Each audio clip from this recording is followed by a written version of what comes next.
अभी आज बात करेंगे वैक्सीन कॉन्ट्राइंडिकेशन। तो लाइव वैक्सीन नहीं, कौन से लाइव वैक्सीन है?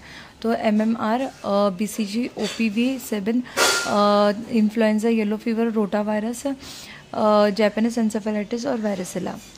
तो ये लाइव वैक्सीन्स बहुत सारे कंडीशन में कॉन्ट्राइंडिकेटेड रहता है।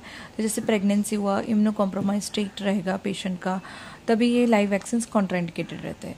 और जो किल्ड वैक्सीन है वो कब कॉन्ट्राइंडिकेटेड, वो एब्सोल्यूट कॉन्ट्राइंडिकेशन कब रहता है?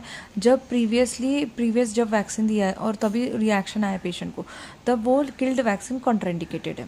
तो live vaccine contraindicated in pregnancy और decrease immunity, killed vaccine contraindicated if the person has a reaction to previous dose of vaccinum। तो एक्टिव एंड पैसिव वैक्सीन कौन से कंडीशन में नहीं दिया जाता है? मिजल्स में। अगर मतलब लाइव वैक्सीन और किल्ड वैक्सीन कौन से कंडीशन में नहीं दिया जाता है? मिजल्स में।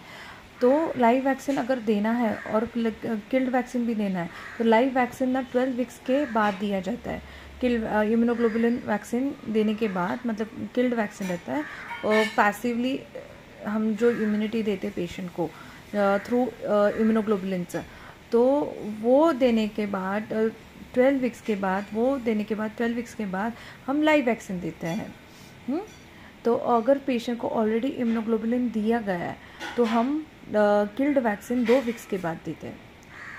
मतलब अगर पेशेंट को ये देना है, एक्टिव वैक्सीन देना है, दैट इज़ लाइव वैक्सीन, तो वो 12 वीक्स के बाद दिया जाता है पैसिव वैक्सीन के बाद।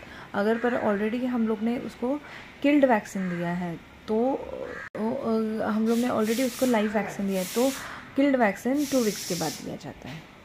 और yellow fever contraindicated in egg allergy patient, और BCG वैक्सीन कॉन्ट्राइंडिकेटेड इन सिम्टोमेटिक HIV पॉजिटिव पेशेंट। तो इतना ही था वैक्सीन कॉन्ट्राइंडिकेशन के बारे में जो नीट PG एग्जाम में पूछा जाएगा। चलो।